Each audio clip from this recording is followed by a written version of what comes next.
Džiaugiuosi šitais namučiais. Pažiūrėkit laukia. Miškas. Pasižiūrėkit, koks grožis šitie namučiai. Žmona kokia graži. Žmonai koma. Pažiūrėkit, koks rūkas. Visiškai. Pažiūrėkit kraną, kaip nuvaliau gražiai. Švelnutis, gražutis, ką tu. Ai, koks rūkas gražus. Eglutė kokia graži. Žmonelė, mano pati nuostabiausia.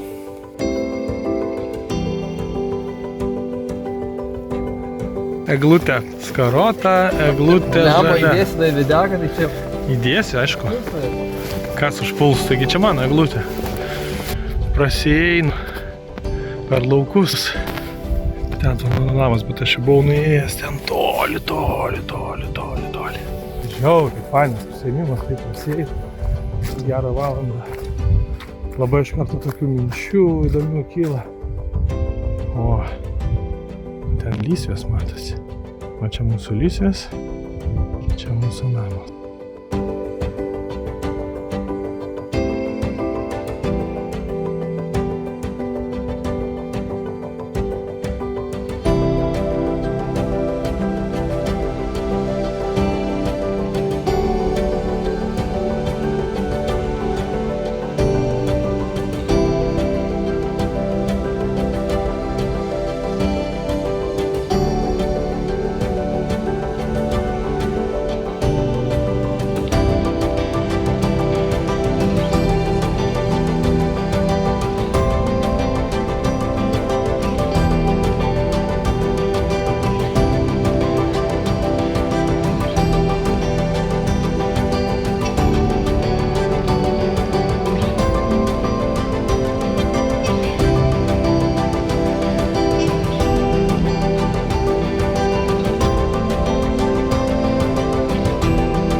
Blemba jau čia kokia, geras mėnesis, gal 2.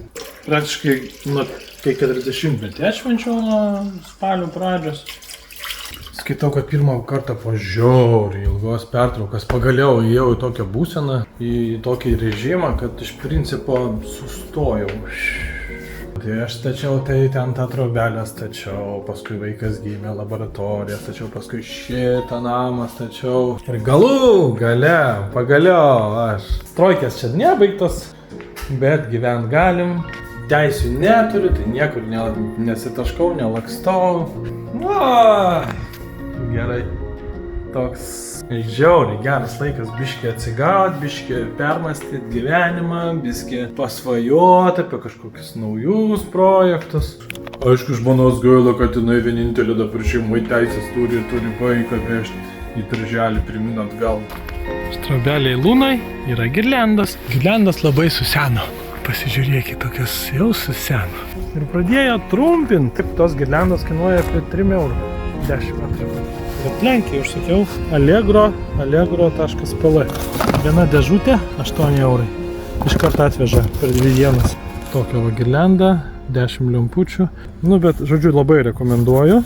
Allegro, jeigu kažką reikia pirkti, labai gerai lenkiškai. Ir čia jau kabo dalis naujos sekcijos. Aš čia su kembrikais sulituoju. Čia yra padarytas sujungimas. Pravestas yra laidas iš vidaus, valdymas vidų yra. Ir man čia reikia nei daug, nei mažai.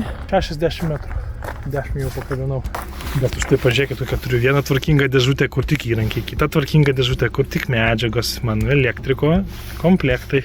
Kas tom senom atsitiko, tai jos pačios lemputė pradeda vietom trumpinti, nes šitoj vietoje atitrūksta, dabar čia greitai nematau tokio pavyzdžio. Va, matot, iškritus iš lizdo. Manau, jos štai jau žyba. Čia tik kas metrą po 1 vatą. Nežinau, ar dimeriuojasi, nes nebandžiau iš tikrųjų. Nes aš tai mėgstu pridimeriuotą, o didžiausias man privalumas, čia įsivaizduokit, atvažiuoji su mašina, ne?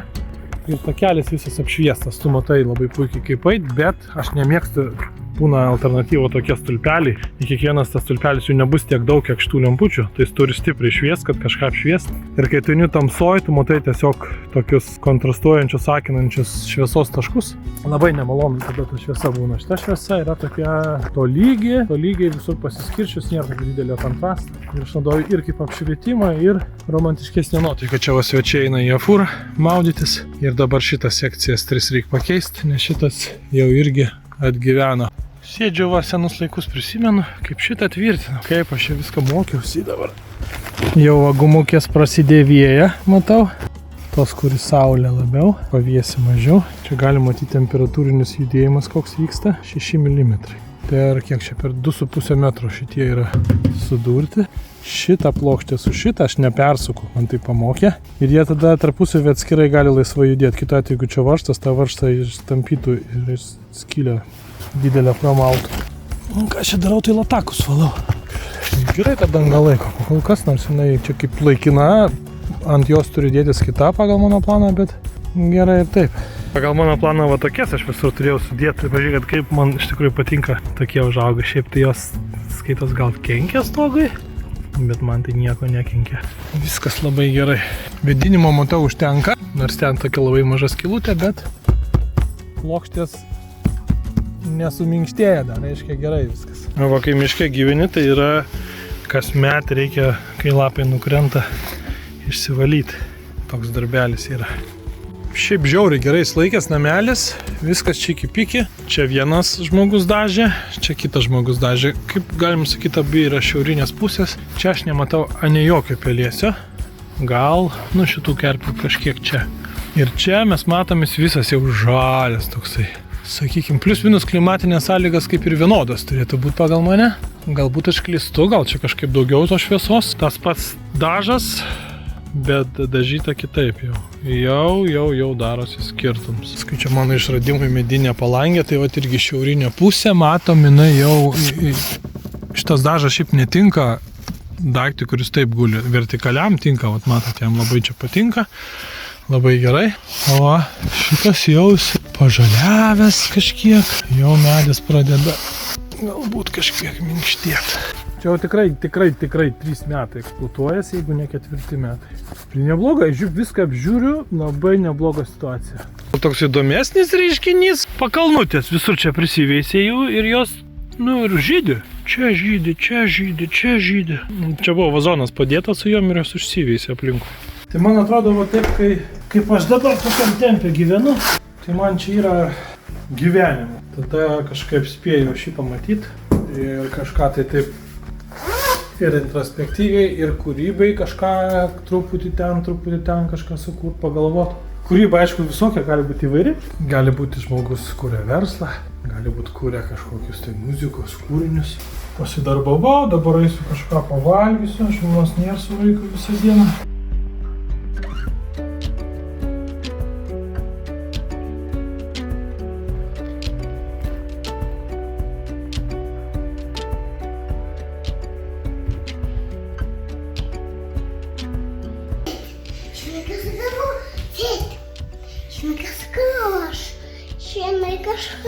Mat, kai vaikas be telefono, be kompiuterio, tai kažką sugalvoja. Ką sugalvoji? Tai va tokią sunčikę turi. Mes čia su Prija dabar išpakuosim. Reolink. Aš kaip tik dabar kameras domiuosi, čia aplinkui noriu viską matyti, kas vyksta. Šiek tiek jau turiu kamerą. Domėjausi visokiais kitais variantais. Reolinkas man parašė, sako, nori, atsiūsim tau vieną kamerą, kad tu išbandytum ir pasidalintum. Gerai, sakau, atsiūsk. Aš tikrai nesiruošiu. O, žiūrėk, šiam 4 GB. Gerai. tikrai nesirašiu nieko meluoti, dėl to, kad čia gavau tokių dovanų, jeigu jos man patiks, tai taip ir pasakysiu, jeigu kažkas nepatiks, irgi pasakysiu. Tai jie man siūlė vieną brangesnę net kamerą, bet sakau, klausykit, pas mane situacija tokia, kad pas mus yra iki -20 ir man aktualu, kad veiktų, kai yra ir -20 lauke. Nes šito tipo kameros būtent yra batarkinės. Sako, tada turim tokį modeliuką, kur dirba prie -20. Ant pačių labiausiai taupančių režimų šitą kamerą turėtų dirbti 500 dienų ant batarkės. Ant tokį svorį, jaučias, kur svoris pasie. Nesigauna. Tai ką, jinai tokia sunku, ką galiu pasakyti, šitos kameros, jiem nereikia jokių laidų, čia yra saulės elektrinė prie jos prisitvirtina ir jeigu jinai gauna ten kažkiek saulės, jinai pasikrauna ir ilgam. Tai mano planas yra, jeigu jinai atlaikys visą žiemą, tai yra 5 mėnesiai kartais be saulės, aišku, gal čia 5 tai ekstremas, bet bent 3 mėnesius jeigu veiks, tai bus labai įdomu pasižiūrėti.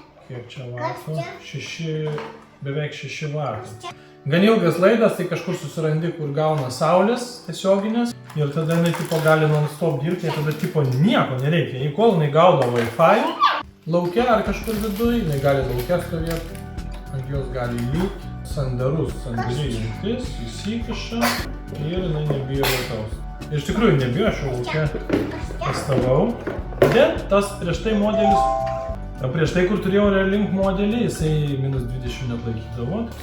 Kai šalta žiema, kai tau tikrai reikia stebėti, nes gal pats į statybą, pavyzdžiui, nevažiuodavau, kai taip šalta norėdavau matyti ir tą batareiką tiesiog užšaldavau. Čia rašo, kad iki -20 jinai gali dirbti. Tai kamerą numečiau lauke, kažkada pritvirtinsiu kažkur rimčiau, protestuosiu, kitais metais apie ją daugiau papasakosiu, bet kom aš dabar gyvenu, tai aš noriu savo pasidaryti mikro pirtelę, tokią vieno žmogaus laukinę, be elektros, be vandentiekio, tokia miške paslėpta, tokia vieno žmogaus pirtelė. Viena, kur galima draugelį pasikviesti, nes man vienam patinka, bet žiauriai patinka ir kažkokį draugelį pasikviesti, dviese ten taip pasipirtent. Aš tiesiog pradėjau galvoti tokį konceptą, ko aš norėčiau, ko man reiktų ir noriu jums pasidalinti, žiūrėkit. Pradėjau nuo to, kad yra grindų plotas. Pasidariau grindis, tada ant tų grindų nusipiešiau vieną tokią sieną ir tada nusipiešiau suolus. Va tokius suolus, kad būtų dar lengviau suprasti. Pečių pasidėjau ir pasidėjau kitą sieną. Čia viduj tai būtų lubos tiesios, ne kampų tiesios yra, tik tai paskui viršus stogo konstrukcija, kad vanduo nubėgtų, jis eina su nuolydžiu. Aš dar apie pirtis nieko daug nesuprantu, štai pažiūrim 70 cm tokį pasidariau, truputį didesnį nei gal kitur būna, bet ne mažesnį nei kitur būna, tokį optimalų, kad galėtum atsigult. Nieko dar nesuprantu, čia tobulinsiu, bet mintis ta, kad noriu turėti pirtį, kur būtų nedidelė, būtų galima tilpti dviem, bet patogiausia viena. Ir aišku, priepirtį, būtinai pasistačiau priepirtį, sieną, dar langų įmečiau, bet nežinau kaip ir kokie jie bus, tai va toks priepirtis atsiranda, tada ir viskas užsidaro. Pirtelė va tokia, priepirtis gal biški per mažas, nes aš noriu kuo mažesnį padaryti, kad nepanaikinti to komforto, kad aš sėdžiu ir... Tai labai svarbu, kad būtų daug langų, va čia yra pagrindinis langas, kad tu guli ir žiūri gamtą, taip, oi, kaip gerai, gal sėdi, bet kad matytųsi daug tos gamtos, tos erdvės, kad nespaustų tavęs. Vėl aš apie pirtis tai tik tai skaitau, domiuosi, dar ne vienos nestačiau, bet labai mėgstu pirtis. Aišku, terasa turi būti, nes kai toks oras, kai lyja truputį, tai išeini lauką ir taip guli, kaip gerai ant kažkokio gulto atsigulęs, arba kai labai šalta, arba persirengt nori, tai tada priepirtį. Ten visai gerai įsikaitinti, tada eini lauką ir kartais net ir vandenį šaltai šokti. Taip, tai tas jau šaltas vanduo čia neintegruotas, jis bus kažkur toliau. Stogą, aišku, turėsim tokį stogą, ir tokia terasytė gaunasi, kad čia dar yra porą vandetalyčių nusipiešiau. Bendras konceptas, kokios galbūt aš norėčiau pirties, kad įsivardint, kokie tie poreikiai yra. Terasui gultas, guli, savo taip, kaip gerai.